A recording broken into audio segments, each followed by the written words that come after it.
Et aujourd'hui, tu te lances dans un nouveau projet, dans une nouvelle phase de ta vie, une nouvelle page que tu ouvres, une très belle page. Effectivement. Donc moi, je te connais, mais pour ceux qui ne te connaissent pas, est-ce que toi, Claire, tu peux te présenter? Qui est Claire Tchouko selon Claire Tchouko?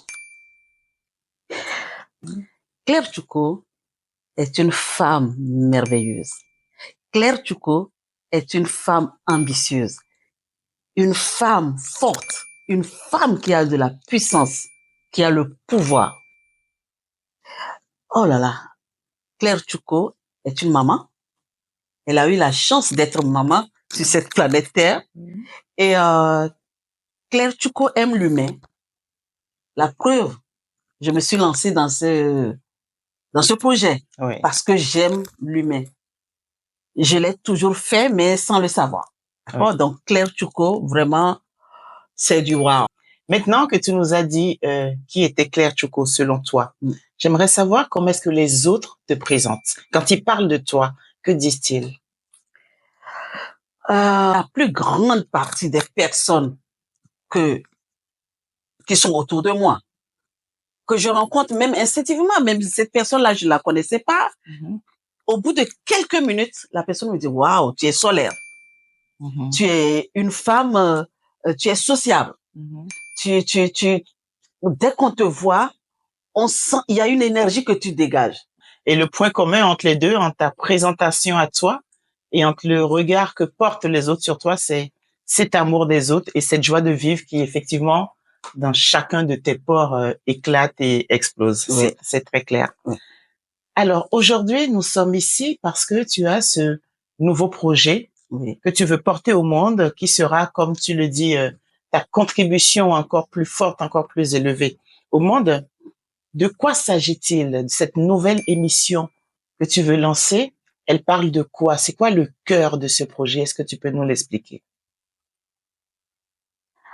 Tout d'abord, merci Corinne pour cette belle question parce que toute ma vie, j'écoute, j'analyse et je conseille. Pour moi, c'est normal parce que l'on ne donne que ce qu'il a. Donc, j'ai toujours donné ce que j'ai en moi. Mais ne sachant pas que j'aurais pu l'agrandir comme aujourd'hui, je suis restée dans l'ombre, à donner des conseils, à aider, ainsi de suite. Mais aujourd'hui, j'ai décidé de recevoir les gens, les personnes qui veulent partager leur histoire. Des fois, ces histoires leur pèsent, continuent à leur peser, mais ces gens-là cherchent des conseils, cherchent des idées pour s'en sortir. Mais ces personnes ne savent pas vers qui tourner. Et c'est pour ça que je lance cette émission. Toute personne qui a quelque chose, un secret, des fois, tu peux avoir un secret que tu gardes pour toi, ou tu vas vouloir le partager. Tu as un problème et que tu n'arrives pas à t'en sortir avec ce problème-là. Tu te poses la question de savoir, mais comment est-ce que je peux faire? Qu'est-ce que je vais faire pour m'en sortir?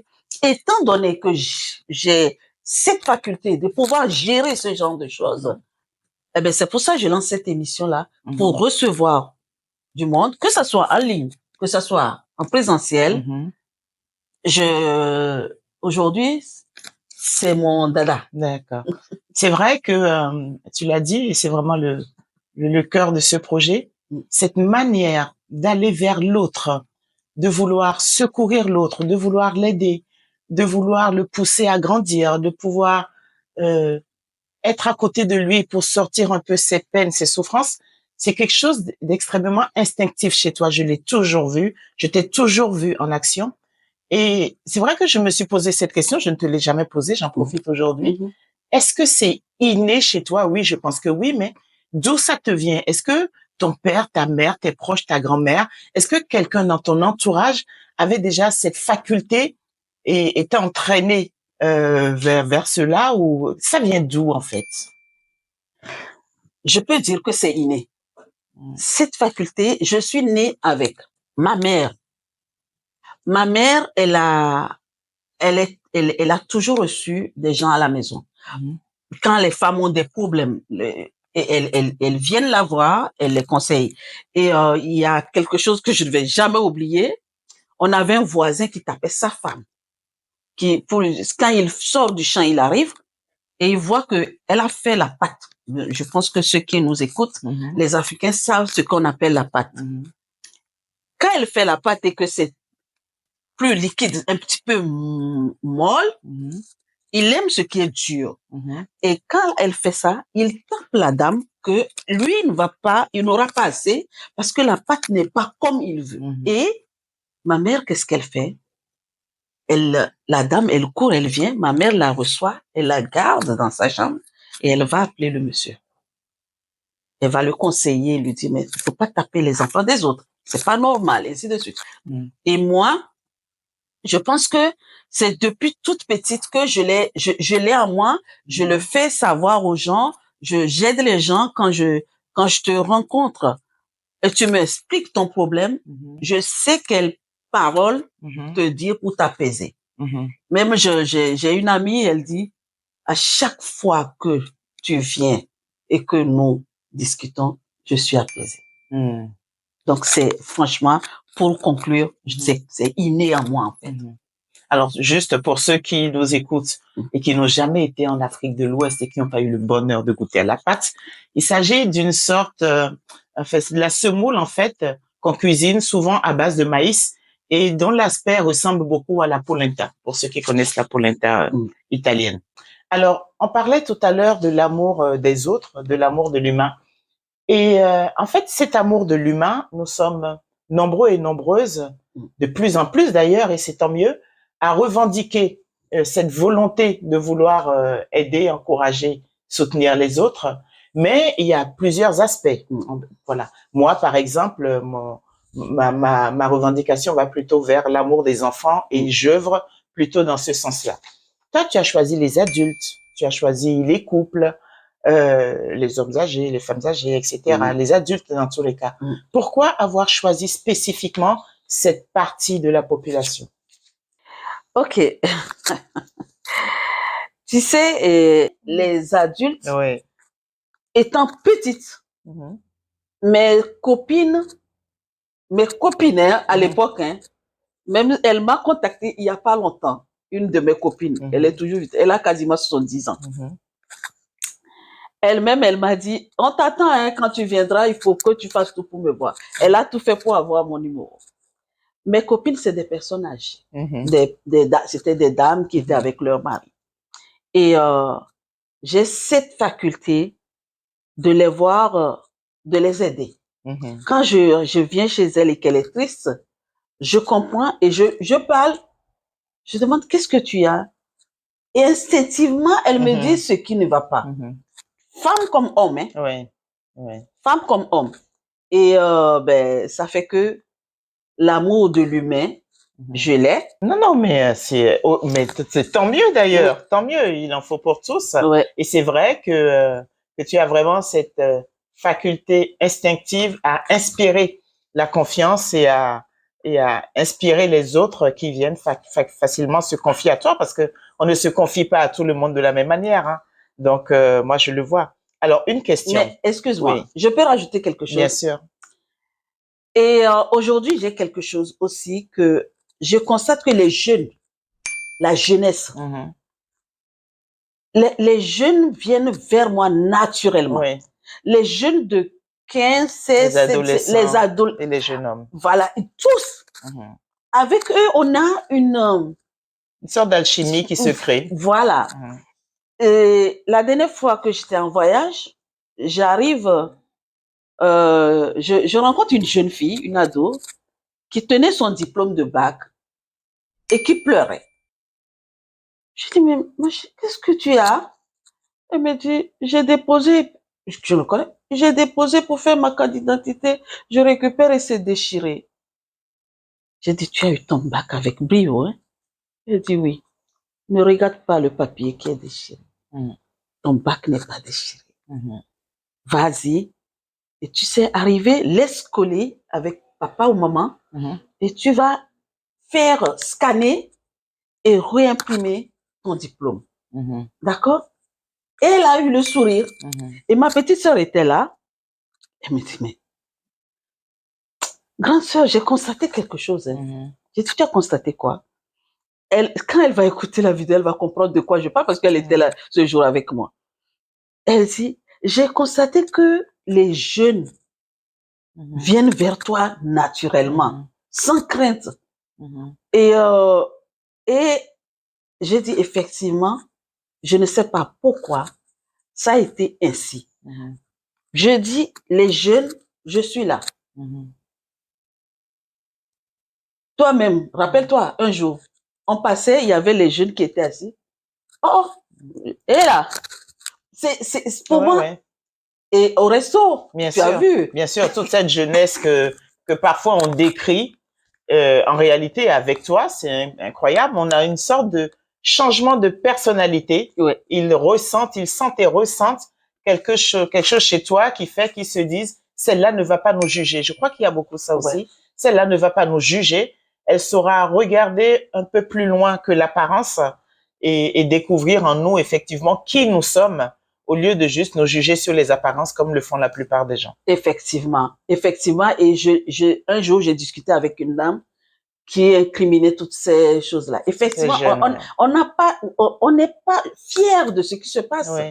Mais seulement c'est que le jour où nous allons tous, la plus grande partie, regarder ces jeunes d'une autre manière, les choses vont changer. Absolument.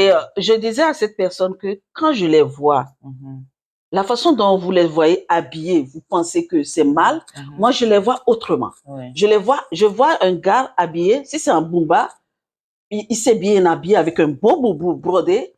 Si c'est en veste, il s'est bien habillé avec une cravate, bien. Bien, pour moi, c'est ce que je vois. Oui. Je ne vois pas ce que l'autre voit. Oui.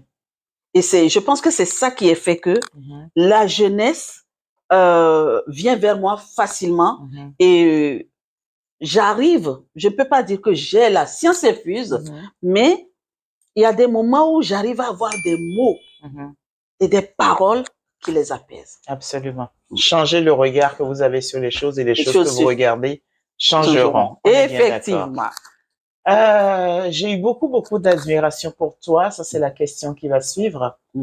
Parce que, quand même, tu as décidé sur le tard de reprendre tes études. Ce que je trouve est très courageux parce que souvent, on a de l'ambition. Nous sommes nombreux et nombreuses à avoir de l'ambition. Nous avons des projets, nous avons des buts. Mais lorsque pour atteindre ces buts, il faut passer par la case études, il y en a beaucoup qui font demi-tour.